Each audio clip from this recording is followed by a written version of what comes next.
بسم الله الرحمن الرحيم.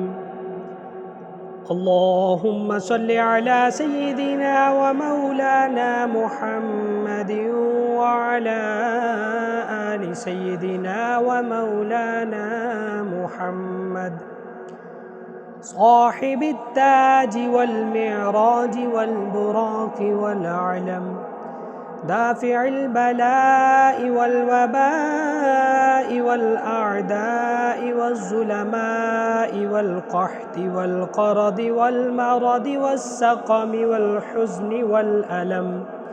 اسمه مكتوب مرفوع مشفوع منقوش في اللوح والقلم، سيد العرب والعجم، صاحب الحياء والسخاء والعطاء والوفاء والشفاء في العلم والحلم والفيض والفضل واللطف والإحسان والكرم. جسمه مقدس معطر مطهر منور في البيت والحرم، شمس الضحى بدر الدجى صدر العلا نور الهدى كهف الورى مصباح الظلم، جميل الشيم شفيع الأمم صاحب الجود والكرم. والله عاصمه وجبريل خادمه والبراق مركبه والمعراج سفره وسدرة المنتهى مقامه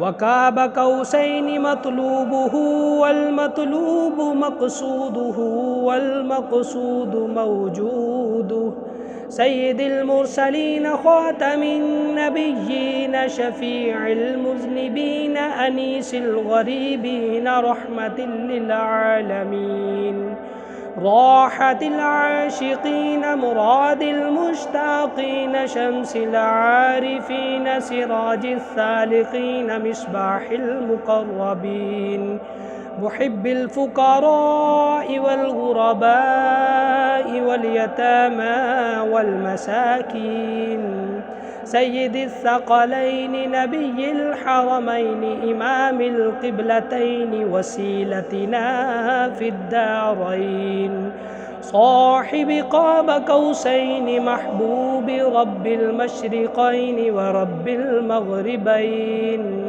جد الحسن والحسين مولانا ومولى الثقلين، أبي القاسم محمد بن عبد الله نور من نور الله.